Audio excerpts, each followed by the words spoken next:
PM Modi ने गुलामी की मानसिकता विकसित भारत के लक्ष्य में बड़ी रुकावट। उन्होंने कहा कि गुलामी की मानसिकता ने एक बहुत बड़ा नुकसान भारत के गवर्नेंस के अप्रोच को भी किया। हमारे देश में ऐसे ऐसे प्रावधान चल रहे हैं जहां जरा सी गलतियों को भी गंभीर अपराध माना जाता है। प्रधानमंत्री मोदी लीडरशिप समिट 2025 में शामिल हुए। उन्होंने कहा कि आज हर सेक्टर में गुलामी की मानसिकता को पीछे छोड़कर नए गौरव को हासिल करने का प्रयास किया जा रहा है। पीएम मोदी ने कहा, गुलामी की मानसिकता ने एक बहुत बड़ा नुकसान भारत के गवर्नेंस के अप्रोच को भी किया है। नौजवान उस पर नया भविष्य बना रहा है और यही तो असली ट्रांसफॉर्मेशन है। साथियों, भारत में आए एक और बदलाव की चर्चा मैं यहां करना जरूरी समझता हूं। एक समय था जब भारत में रिफॉर्म्स रिएक्शनरी होते थे, यानी बड़े निर्णयों के पीछे या तो कोई राजनीतिक स्वार्थ होता था या फिर किसी क्राइसिस को मैनेज करना होता था। लेकिन आज नेशनल गोल्स को देखते हुए रिफॉर्म्स होते हैं, टारगेट तय है।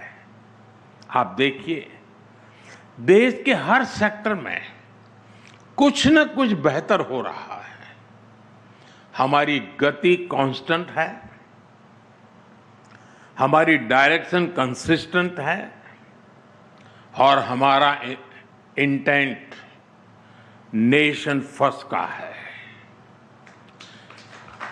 2025 का तो ये पूरा साल ऐसे ही रिफॉर्म्स का साल रहा है।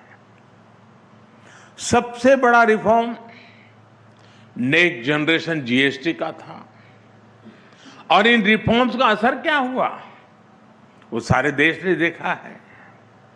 इसी साल डायरेक्ट टैक्स सिस्टम में भी बहुत बड़ा रिफॉर्म हुआ है। 12 लाख रुपए तक की इनकम पर जीरो टैक्स एक ऐसा कदम रहा जिसके बारे में एक दशक पहले तक सोचना भी असंभव था।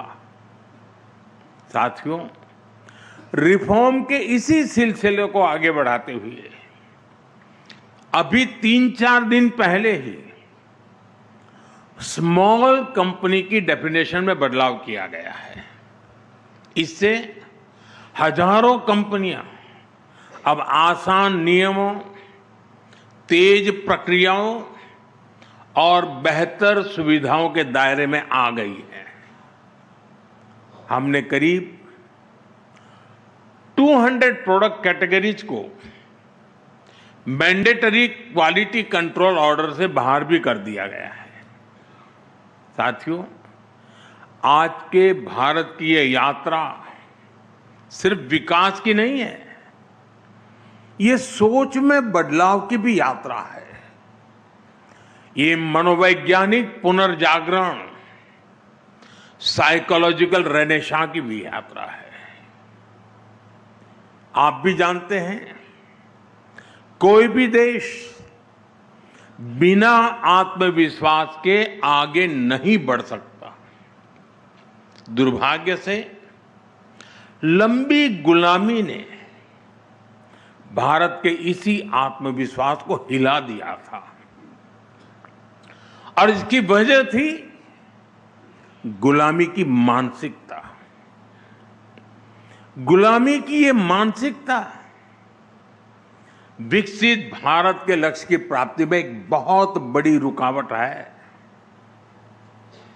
और इसलिए आज का भारत गुलामी की मानसिकता से मुक्ति पाने के लिए काम कर रहा है। साथियों, अंग्रेजों को अच्छी तरह से पता था कि भारत पर लंबे समय तक राज करना है तो उन्हें भारतीयों से उनके आत्मविश्वास को छीनना होगा। भारतीयों में हीन भावना का संचार करना होगा और उस दौर में अंग्रेजों ने यही किया भी। इसलिए भारतीय पारिवारिक संरचना को दकियानुसी बताया गया, भारतीय पोशाक को अनप्रोफेशनल करार दिया गया, भारतीय त्योहार संस्कृति को इरेशनल कहा गया, योग आयुर्वेद को अनसाइंटिफिक बता दिया गया, भारतीय आविष्कारों का उपहास उड़ाया गया। और ये बातें कई कई दशकों तक लगातार दोहराई गई, पीढ़ी दर पीढ़ी ये चलता गया, वही पढ़ा वही पढ़ाया गया। और ऐसे ही भारतीयों का आत्मविश्वास चकनाचूर हो गया। साथियों, गुलामी की इस मानसिकता का कितना व्यापक असर हुआ है, मैं उसका